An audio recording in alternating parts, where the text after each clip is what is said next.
الحمد لله الذي وحده والصلاة والسلام على من لا نبي بعده. أما بعد، أعوذ بالله من الشيطان الرجيم. بسم الله الرحمن الرحيم. إنك لعلى خلق عظيم. وقال النبي صلى الله عليه وسلم: إنما بعثت لأتمم مكارم الأخلاق، أو كما قال عليه الصلاة والسلام. قابل قدر سامعین کرام، آج میں آپ لوگوں کے سامنے اس جلیل القدر، عظیم المرتبت اور رفیع الشان ہستی کے تذکرے کی سعادت حاصل کر رہا ہوں، جو اگر ایک طرف تاریخ انسانی کا سب سے بڑا ہمدرد، تو دوسری طرف تاریخ ظلم و جور کا سب سے زیادہ ستم زدہ، سب سے زیادہ مظلوم و مغلوب بھی۔ لیکن میرے عزیز دوستو، میں حیران و پریشان ہوں کہ اس قلیل وقت میں ایسے عظیم الشان موضوع پر کس طرح حلق کشائی کر سکوں، ان کی سیرت و اخلاق کو کن الفاظ میں بیان کروں جس کو خالق دو جہاں کی زبان میں بہت ہی فصاحت کے ساتھ انک لعلی خلق عظیم فرما کر ہمیشہ کے لیے اخلاق حسنہ کا سرٹیفکیٹ دے دیا ہو۔ کن کن خصوصیات کو نظر انداز کرو، طائف کے سفر میں پیش آنے والے واقعات کے سیر کراؤ، یا فتح مکہ کی رودات سناؤ، جنگ احد کی منظر کشی کروں، یا جنگ حنین میں آپ کے اخلاق حسنہ کی جھلک دکھلاؤ،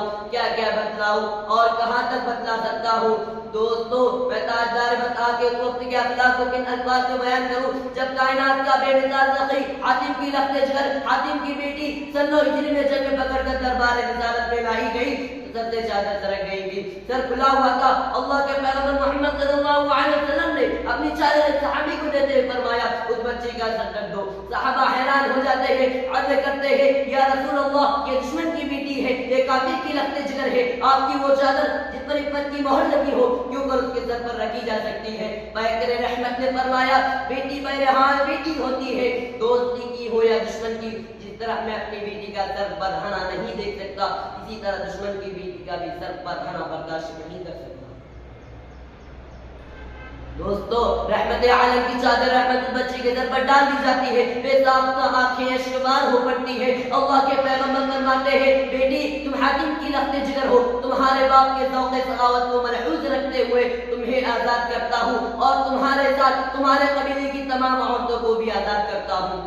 محترم حضرات، حضور اکرم صلی اللہ علیہ وسلم سراپا پیکر اخلاق تھے، آپ مجسم رحمت تھے، آپ کی پوری حیات طیبہ حسن اخلاق کے واقعات سے بھری پڑی ہے۔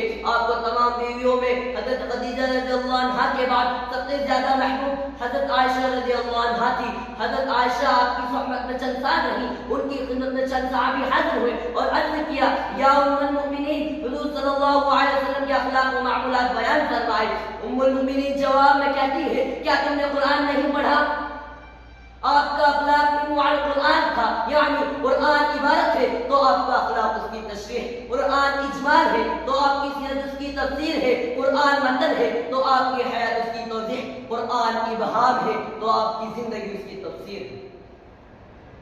محترم حضرات، ایک موقع پر ام المؤمنین حضرت عائشہ رضی اللہ عنہا نے ذرا تفصیل سے بتلاتے ہوئے فرمایا کہ حضور صلی اللہ علیہ وسلم کی عادت کسی کو برا بھلا کہنے کی نہ تھی۔ آپ برائی کے بدلے میں برائی نہیں کرتے تھے بلکہ معاف کر دیتے تھے۔ آپ گناہ کی بات سے کوسوں دور رہتے تھے۔ آپ نے کبھی کسی سے بدلہ نہیں لیا، آپ نے کبھی غلام، لونی، عورت، خادم، یہاں تک کہ کسی جانور تک کو بھی نہیں مارا۔ یہی وہ اتنے اخلاق تھے جس کی وجہ سے دیکھتے ہی دیکھتے سارا عرب مذہب اسلام کے اسیر ہو گیا۔ جو بھی آپ کی خدمت میں آتا وہ آپ کا گرویدہ ہو جایا کرتا۔ دوستوں، بس خلاصہ یہ ہے کہ اللہ رب العزت نے آپ کے ذات والا صفات میں عدل و انصاف، اخوت اور محبت اور قدر قدر کے سارے اوصاف اس طرح اکٹھے کر دیے تھے کہ ان کا شمار کرنا بھی بشری طاقتوں سے باہر ہے۔ اسی لیے شاعر نے کیا خوب کہا ہے: قلم میرا قاصد، زبان میرے عاجز، محمد کی عظمت بتاؤ میں کیسے۔ قلم میرا قاصد، زبان میرے عاجز، محمد کی عظمت بتاؤ میں کیسے۔